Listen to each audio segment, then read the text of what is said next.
Un miracle en 28 minutes, quand la médecine, la foi et la préparation sauvent une vie dans une course contre la montre. Musulmans, bouddhistes, communautés postmodernes, les centres de la mission globale créent des ponts dans des contextes difficiles. Alors que Cuba continue de traverser une crise, des bénévoles restaurent des écoles et témoignent de leur solidarité envers le pays. Des vols gratuits transportent les patients atteints de cancer vers les lieux de traitement, réduisant ainsi les obstacles entre le diagnostic et les soins médicaux. L'ancien et le nouveau président de la Conférence générale de l'Église adventiste du 7e jour répondent à des questions sur l'héritage, la mission et les défis de la foi mondiale. Ces histoires et bien d'autres, maintenant sur ANN.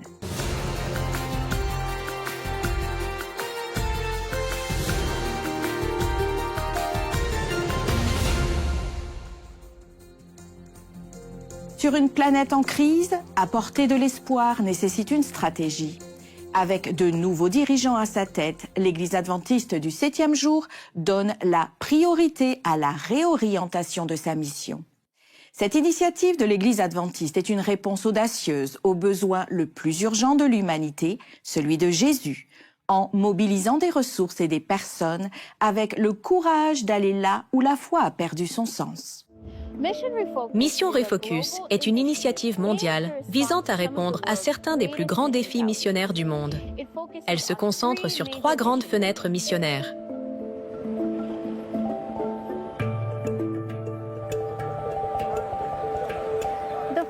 La première est celle que vous connaissez peut-être, la fenêtre 1040. La fenêtre 1040 s'étend de l'Afrique du Nord, à travers le Moyen-Orient et jusqu'en Asie. Elle abrite environ 60% de la population mondiale et la plupart des grandes religions.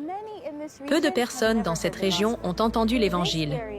Axe de mission pendant de nombreuses années, cette zone reste une priorité. La deuxième fenêtre est la fenêtre urbaine. Elle comprend de grandes villes qui croissent rapidement.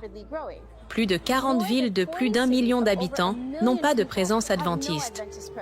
Ces grandes villes nécessitent des méthodes de ministère uniques, telles que des centres d'influence urbaine. La dernière zone de mission Refocus est la fenêtre post-chrétienne. Cette fenêtre couvre l'Europe, l'Amérique du Nord, l'Australie et de nombreuses autres régions du monde, qui s'éloignent rapidement des valeurs chrétiennes. De nombreuses personnes dans ce groupe quittent l'Église et rejettent leur foi. Ce groupe est appelé les Aucuns, qui fait référence aux agnostiques, aux athées et à ceux qui n'ont pas de religion.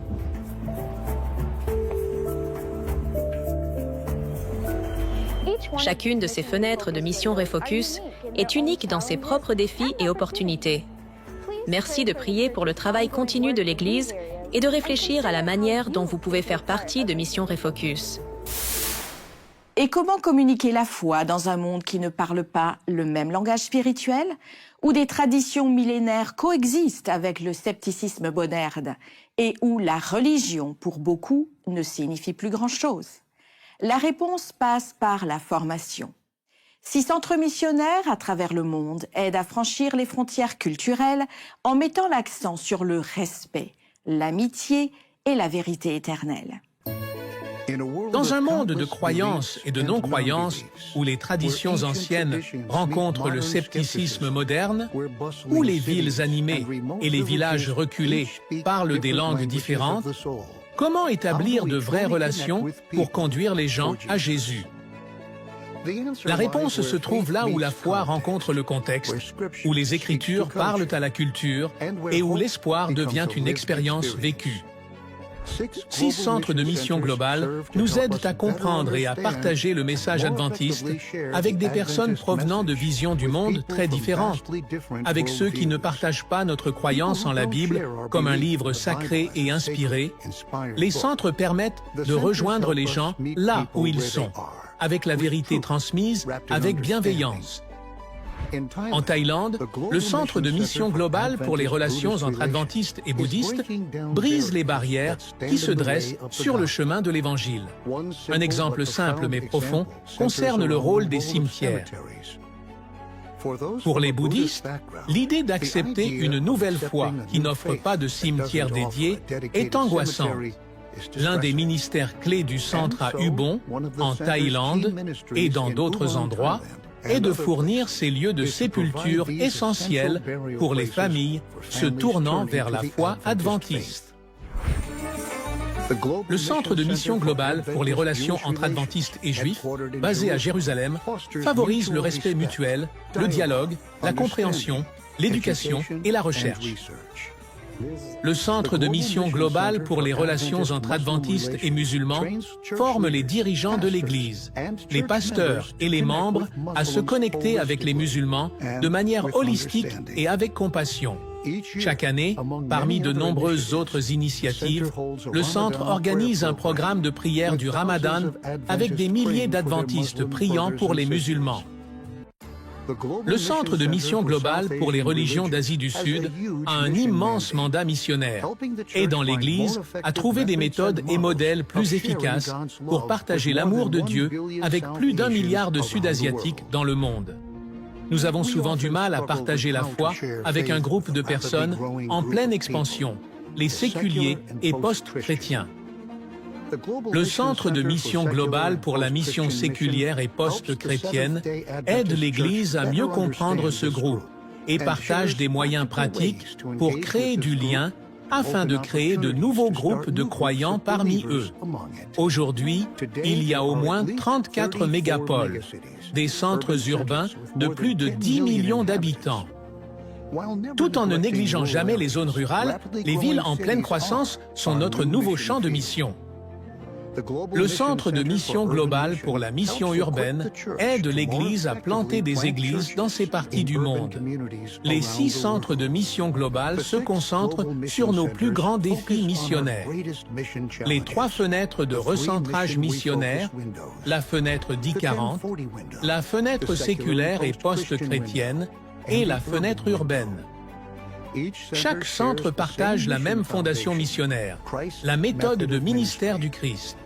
Cette approche missionnaire holistique nous appelle à nous mêler aux gens, à sympathiser, à répondre aux besoins, à gagner leur confiance et à les inviter à suivre Jésus. Dans un monde complexe et fracturé, les centres de mission globale servent d'ateliers missionnaires, produisant de nouvelles ressources et perfectionnant de nouvelles méthodes. Continuons à prier pour eux alors qu'ils nous aident à transcender les barrières culturelles et de vision du monde, une relation intentionnelle à la fois. Une crise cardiaque en plein match. Un homme s'effondre dans le vestiaire, son ami prend conscience de la gravité de la situation et agit rapidement. En quelques minutes, la course pour la vie est lancée. 28 minutes entre l'appel d'urgence initial et le centre de cardiologie. Aujourd'hui, il retourne à l'hôpital. Face à ceux qui font de l'impossible une routine. Voici une histoire vraie qui prouve la précision de la science médicale et des soins à Advent Health aux États-Unis. Aujourd'hui, nous avons eu la merveilleuse opportunité de rassembler la communauté, l'équipe EMS, le patient et l'équipe Advent Health pour célébrer ensemble. Nous avons eu un temps exceptionnel de 28 minutes entre la porte et la pose du ballon pour ce patient victime d'un problème cardiaque sur le terrain. Je jouais à un match de hockey avec un groupe de copains avec qui je joue depuis des années et je ne me sentais pas bien. Je suis allé au vestiaire, j'ai pris un inhalateur, mais je ne me sentais toujours pas bien. C'est alors que d'autres symptômes sont apparus, notamment une légère douleur thoracique. Puis 2 de mes amis sont arrivés, dont l'un est ambulancier à Chicago. Nous avons été appelés pour un cas de douleur thoracique. Arrivé à la patinoire, nous avons vu qu'il avait beaucoup de mal à respirer, très en sueur. Il avait des douleurs dans la poitrine, irradiant vers son bras droit. Nous avons décidé de l'emmener à l'hôpital tout de suite. C'est une transition fluide entre nous et eux. L'ambulancier doit reconnaître que, d'accord, ça ressemble à une crise cardiaque. Faisons rapidement un ECG. Et si l'ECG semble anormal, l'amener immédiatement à l'hôpital. Puis alerter l'hôpital qu'il y a un infarctus du myocarde avec élévation du segment ST en route. Il est incroyablement important de rétablir le flux sanguin vers le muscle cardiaque le plus rapidement possible. Vous avez peut-être entendu le terme « le temps, c'est du muscle », et c'est vrai. Plus nous rétablissons rapidement le flux sanguin vers le muscle cardiaque, meilleur sera le résultat pour le patient et moins il y aura de répercussions pour lui. J'étais conscient de tout, je regardais tout ce qui se passait. Ils m'ont amené aux urgences, m'ont déshabillé, ont placé des coussinets, ils m'ont préparé à monter au laboratoire de cathétérisme. Nous nous occupons immédiatement du patient dès son arrivée aux urgences. Le personnel sait préparer le patient, enlever ses vêtements, mettre les électrodes de défibrillation, placer une intraveineuse. Il faut une bonne passation entre le personnel des urgences et celui du laboratoire de cathétérisme. Ceci montre la façon dont un patient victime d'un infarctus grave doit être traité depuis la reconnaissance sur le terrain jusqu'à l'activation préhospitalière et le transfert immédiat vers le laboratoire de cathétérisme. Atteindre un temps porte-à-ballon de 28 minutes est un temps incroyablement bon. C'est ce qu'on peut espérer de mieux pour un cas aussi grave. Je me sens bien. L'hôpital est absolument incroyable. Je connaissais leurs noms et j'ai pu leur serrer la main parce que si quelqu'un n'avait pas fait son travail, je ne serais pas ici. Anthony a survécu grâce à une réponse rapide et coordonnée. Advent Health, mentionné dans ce reportage, est une institution liée à l'Église adventiste du 7e jour et a fourni une assistance aux patients. Après 15 ans de leadership mondial de l'Église adventiste du 7e jour, Ted et Nancy Wilson s'expriment pour la dernière fois lors d'une transition présidentielle. Visionnez maintenant un entretien de revoir marqué par des convictions prophétiques, des souvenirs durables et un message solennel à l'Église qui clôt un chapitre de l'histoire de l'Église. Je dois souligner de manière très forte que je crois que Jésus revient très bientôt. Les prophéties de Daniel, de l'Apocalypse, le grand conflit, tout va s'accomplir sous peu. Même si tout semble normal dehors, je vous le dis, nous sommes très proches d'un changement total des événements. C'est pourquoi nous devons avoir cette notion d'urgence. Oui. Je pense qu'essayer de rendre cela encore plus clair est très important. Il ne s'agit pas de faire peur, car entrer dans les événements des derniers jours n'a rien d'effrayant si vous vous appuyez sur le Seigneur. Nous serons placés dans des situations humainement intenables. Mais j'accentuerai sur l'urgence de la situation encore plus.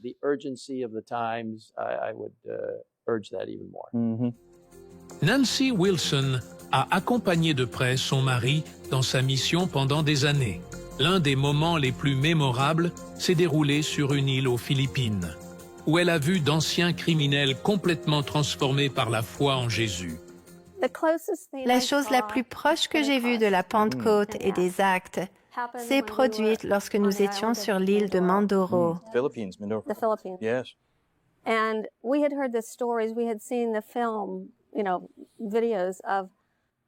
Nous avions entendu les histoires, nous avions vu le film, des vidéos de ces personnes qui s'étaient massacrées.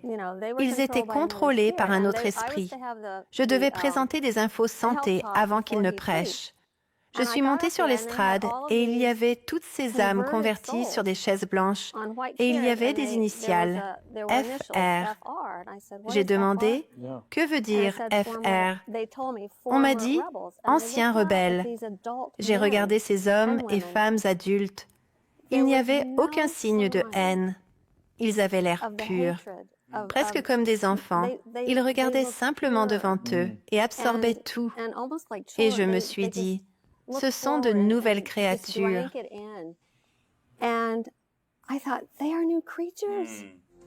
Après 15 ans à la tête de l'Église adventiste mondiale, Nancy et Ted Wilson disent au revoir avec un message clair. La mission continue. Il est nécessaire de proclamer la vérité biblique et de préparer un peuple pour le retour du Christ. L'Église adventiste du 7e jour est l'Église du reste de Dieu. C'est le diable qui tente d'insinuer autre chose. Mais le Seigneur guidera son peuple et purifiera son Église. Il y aura un moment difficile, où nous devrons faire des choix clairs. Un tri s'opérera dans l'Église, mais ce n'est pas notre œuvre. C'est le Saint-Esprit qui conduira et unira son peuple pour la proclamation finale des messages des trois anges. Les personnes qui gardent les commandements de Dieu et ont la foi de Jésus, Apocalypse 12, 17, parle de ceux qui gardent les commandements de Dieu et ont le témoignage de Jésus, qui est, selon Apocalypse 19, 10, l'esprit de prophétie. J'espère que les adventistes du septième jour partout prendront leur Bible comme norme suprême, la voix de Dieu pour nous. Et puis, l'esprit de prophétie, qui nous conduit à Christ et à sa parole. Christ est la parole vivante et il nous a donné sa parole écrite. Ces deux choses, je pense, sont des moyens puissants par lesquels les adventistes du septième jour peuvent rester focalisés sur la mission de l'Église qui est guidée par le message de l'Église.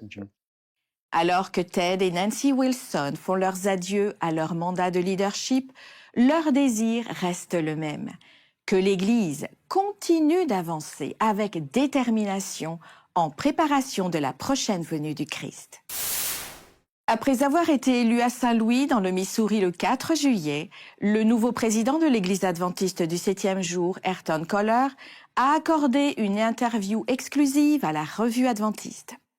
Dans cette conversation, le pasteur Koller partage ses réflexions sur l'élection, le leadership, la vision et les défis à venir, réaffirmant sa confiance en Dieu et sa conviction que le Seigneur continuera de guider son Église. Revenons sur les points principaux de cet entretien. Nous étions en coulisses et la commission de nomination s'est présentée à l'Assemblée lors de la 62e session de la Conférence générale, ici, à Saint-Louis, et ils ont recommandé le nom du pasteur Ayrton Koller. Il a été élu, il a accepté, il a prononcé un discours. Nous avons pris quelques photos de lui et maintenant, nous l'avons dans notre studio. Nous allons lui dire bonjour et félicitations, monsieur. Je n'ose pas imaginer ce qui se passe dans votre cœur et votre esprit en ce moment. Comment vous vous sentez en ce moment? Je suis sans voix. Je ne sais pas quoi vous dire, mais j'ai confiance en le Seigneur parce que nous savons qu'il guide cette Église et j'ai l'assurance qu'il fera tout ce qui est nécessaire pour que nous avancions en tant que famille, pour mon leadership et surtout pour la vie de l'Église. La confiance est le premier mot, car sans confiance, je ne peux pas accepter ni avancer. Deuxièmement, je suis désespéré. Nous ne savons pas ce qui va se passer demain. Lors d'une session comme celle-ci, nous avons beaucoup de réunions, beaucoup de décisions, et je suis impliqué dans beaucoup d'entre elles, et je ne sais pas comment gérer cela. Mais encore une fois, la seule façon d'avancer est de faire confiance au Seigneur. Je voudrais vous demander, pasteur, beaucoup s'interrogent. Vous avez été président de division pendant de nombreuses années, puis secrétaire exécutif. L'Église n'a pas eu un secrétaire devenu président depuis 1922, depuis que Spicer était le secrétaire et est devenu président. Comment votre expérience en tant que secrétaire informera votre leadership en tant que président de la conférence générale? Leadership de manière plus globale. Cela m'a aidé à me préparer pour ce moment. Quand j'étais directeur de la jeunesse pendant 12 ans, président de division pendant 15 ans et secrétariat de la conférence générale pendant 4 ans, j'ai renforcé 2 mots qui représentent ce que je dois emporter avec moi pour mon leadership. Ces 2 mots sont ministère et mission. Peu importe où je suis un pasteur. Je ne suis pas un administrateur, ni un responsable, ni quoi que ce soit. Je suis un pasteur. Je dois traiter avec les gens, résoudre des problèmes, présider des comités en tant que pasteur. Je suis un pasteur. Le deuxième mot est mission. En tant que directeur de la jeunesse, je me suis concentré sur la mission. En tant que président de division puis secrétaire de la conférence générale, que mon temps au secrétariat m'a apporté deux choses. Premièrement, l'expérience. J'ai eu l'opportunité de connaître la conférence générale de l'intérieur. C'était importante pour moi. Deuxièmement, j'ai compris un peu mieux le défi de Mission mondiale.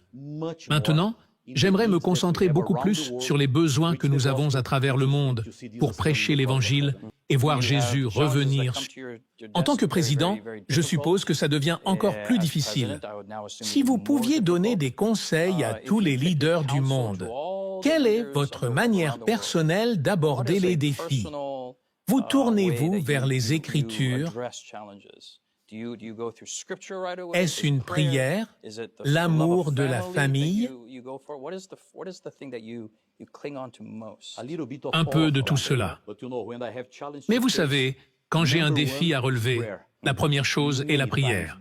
Souvent, avant que quelqu'un ne vienne dans mon bureau, il prie et demande la sagesse du Seigneur pour faire face à une situation face à laquelle je ne sais pas quoi dire, je ne sais pas gérer ou résoudre. La prière est la première chose. Le deuxième pour moi est de chercher des conseils.